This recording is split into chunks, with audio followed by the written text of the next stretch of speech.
Assalamu alaikum, I'm Manar from Morocco and you're watching Moroccistani Reactions।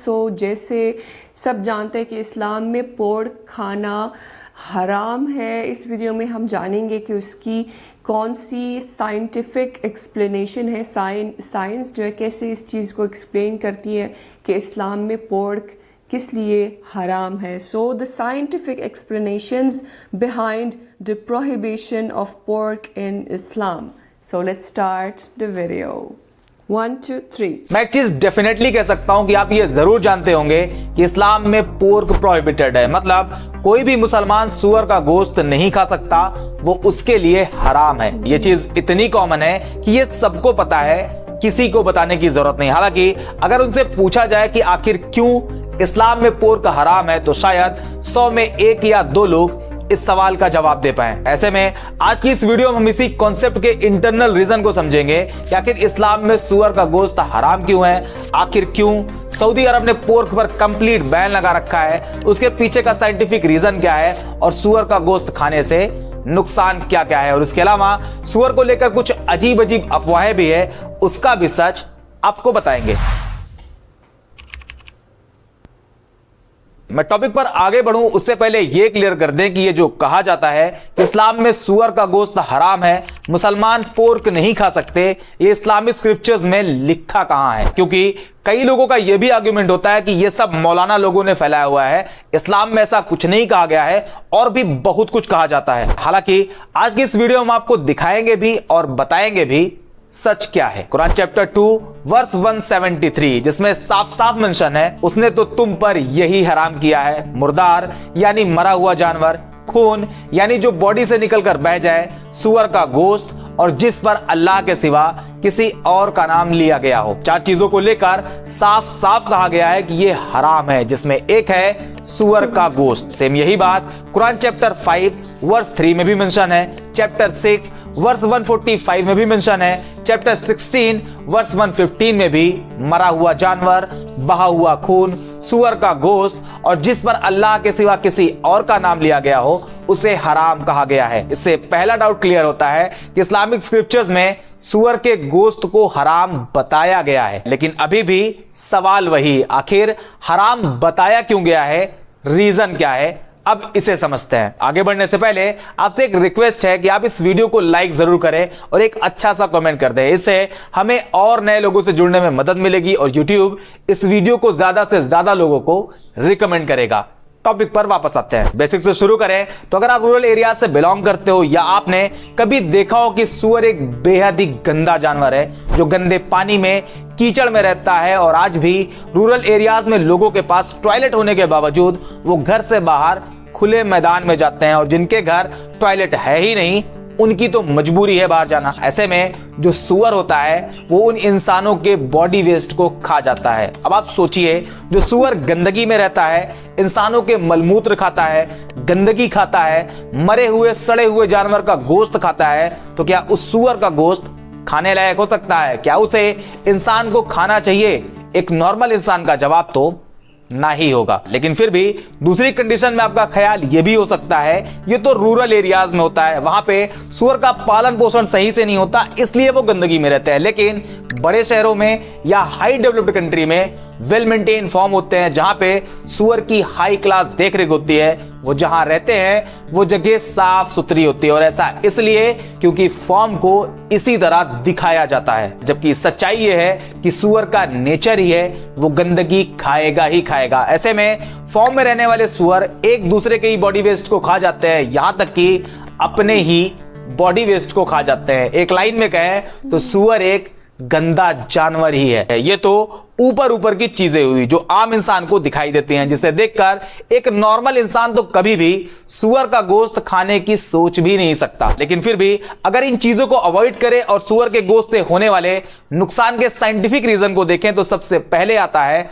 उसका body structure. शायद आपको यह पता होगा कि सुअर को पसीना नहीं आता। अब नहीं आता तो नहीं आता, इसमें क्या? तो इसमें बहुत बड़ी प्रॉब्लम है, क्योंकि बॉडी से पसीना निकलना बेहद जरूरी होता है और इसके कई फायदे होते हैं। जैसे पसीना निकलने की वजह से बॉडी का इंटरनल टेम्परेचर मेंटेन रहता है। अगर बॉडी में किसी वजह से भी एक्सेस एनर्जी प्रोड्यूस होती है तब भी वो पसीना बनकर बाहर निकल जाती है। और ये जो बॉडी से पसीना बनकर निकलता है वो पानी भी होता है, मॉइस्चराइजर भी होता है, साथ ही साथ कुछ टॉक्सिक सब्सटेंसेस भी होते हैं जो पसीने के साथ बाहर निकल जाते हैं और इससे skin maintain and body fit रहती है। और ये जो पसीना निकलता है इसमें बेसिकली दो चीजें काम करती हैं, एक होता है पोर्स और दूसरा स्वेट ग्लैंड्स। इसमें जो पोर्स होता है वो बॉडी स्किन के सरफेस पर छोटे छोटे खुले हुए छेद होते हैं और स्वेट ग्लैंड्स स्किन के अंदर होती है जो कि पोर्स से कनेक्टेड होती है और यही ग्लैंड्स पसीना प्रोड्यूस करती है। सेम चीज अगर आप सुअर के केस में देखेंगे तो सुअर एक ऐसा जानवर है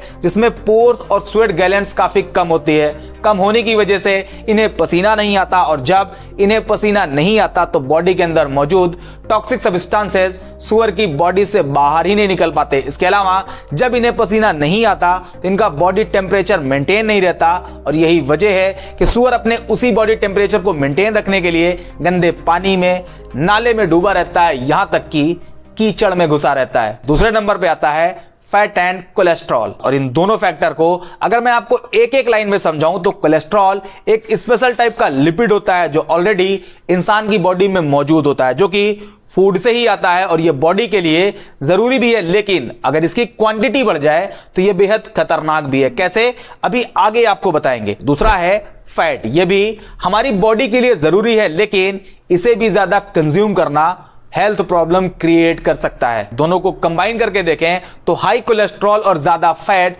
हार्ट डिजीज और हाई ब्लड प्रेशर के लिए एक रीजन बन सकते हैं। मोटापा बढ़ सकता है, डायबिटीज का खतरा भी बढ़ सकता है। अब इसे सुअर के गोश्त के साथ कंपेयर करें तो आमतौर पे सुअर के गोश्त में कोलेस्ट्रॉल और फैट की मात्रा काफी ज्यादा होती है। यह पूरी तरह से चर्बी से भरा होता है, लेयर पे लेयर बनी होती है। इससे एक स्टेप आगे और देखें तो कई स्टडीज बताती हैं कि आज जो कैंसर के इतने ज्यादा केसेस हैं उसका रेड मीट और पोर्क के हाई कंजप्शन से डायरेक्ट लेना देना है। तीसरे नंबर पे आता है पैरासाइट इन्फेक्शन और ये पैरासाइट इन्फेक्शन का खतरा आपको झकझोर सकता है क्योंकि पोर्क यानी सुअर का गोश्त कई तरह के पैरासाइट का कैरियर है जिसमें round worm, hook worm, tape worm और पिन वर्म सबसे ज्यादा नोटेबल है। और इसमें एक आता है टेनिया सोलियम जो कि एक तरह का टेपवर्म है जो आमतौर पर सुअरों में पाया जाता है। और जब कोई सुअर का गोश्त खाता है तो यह पैरासाइट उस इंसान के बॉडी में इंटर कर सकता है और अंत में जाकर इंसान को बहुत ज्यादा बीमार कर सकता है। यही सब कुछ रीजन है जिस वजह से इस्लाम में सुअर का गोश्त खाने से मना किया गया है। लेकिन ऐसा भी नहीं है यह सिर्फ इस्लाम में मना किया गया है। अब आपको थोड़ी सी हैरानी और होगी क्योंकि पोर्क को यहूदी रिलीजन में भी खाने से मना किया गया है। लेविटिकस का चैप्टर 11 जो कि क्लीन एंड अनक्लीन फूड के बारे में बताता है और उसके वर्स 3 में कहा गया है वो जानवर जैसे भेड़, हिरन जिनके खुर 2 हिस्सों में बटे हुए हैं और वो जुगाली भी करते हैं उन्हें कंज्यूम किया जा सकता है, जबकि सुअर जुगाली नहीं करते इसलिए उसे नहीं खाना चाहिए। इसी तरह डिटरोनॉमी चैप्टर 14 वर्स 8 में कहा गया है सुअर भी अनक्लीन है, हालांकि इसके खुर 2 हिस्सों में बटे हुए हैं फिर भी वो जुगाली नहीं करता, तुम्हें उसका गोश्त नहीं खाना चाहिए। आप थोड़ा सा अगर इसके हिस्ट्री में जाएं तो रोमन पीरियड में जो नॉन ज्यूज लोग थे वो ये बात जानते थे कि यहूदी के लिए सुअर का गोश्त अनक्लीन है, बावजूद इसके यहूदियों को सुअर का गोश्त खिलाने की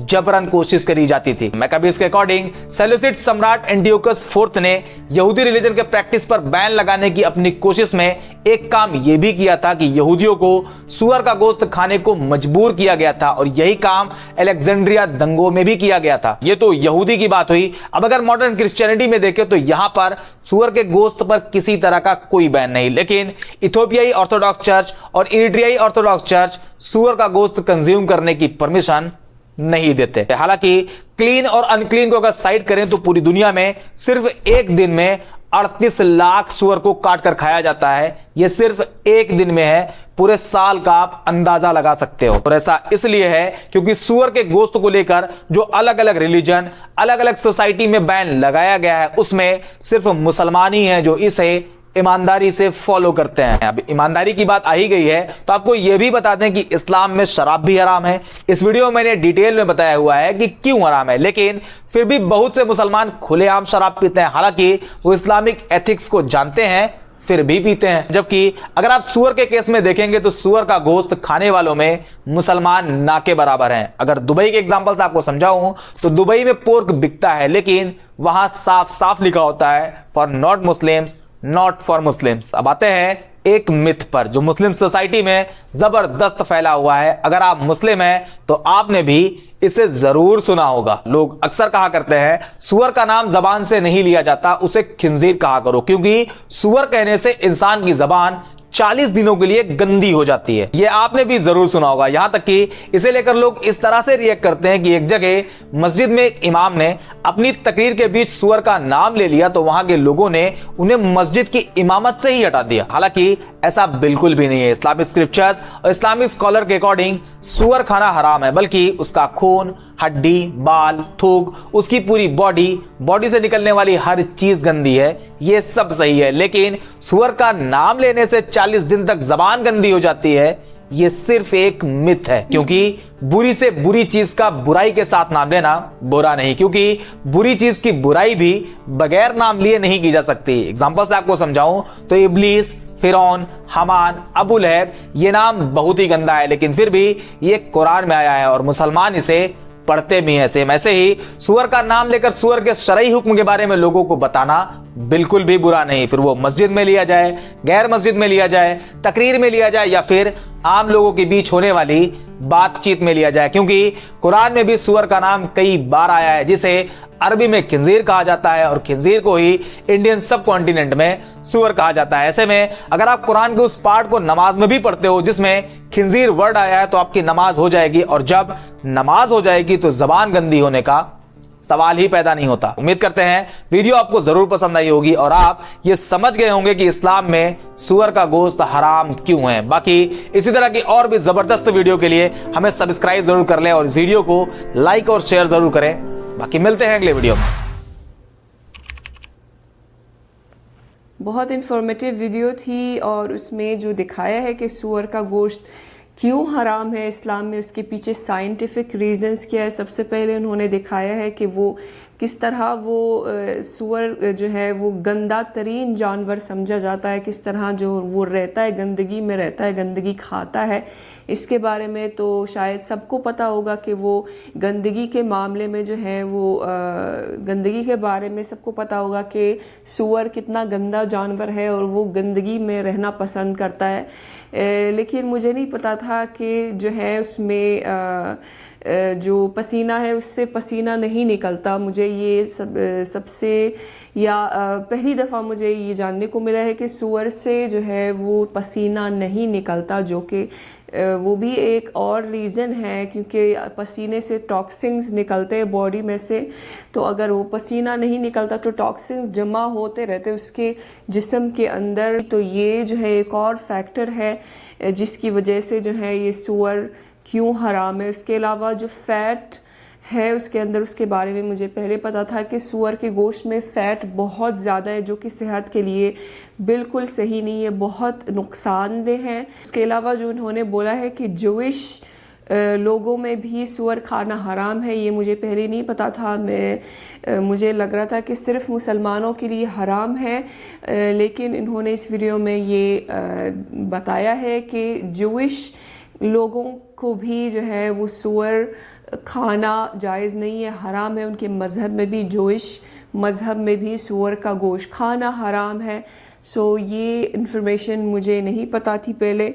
उसके अलावा जो उन्होंने एक मिथ के बारे में बताया है कि सूअर का नाम लेना भी जो है उससे 40 दिन तक ज़बान गंदी रहती है। पहली दफ़ा सुनने को मिला है मुझे ये।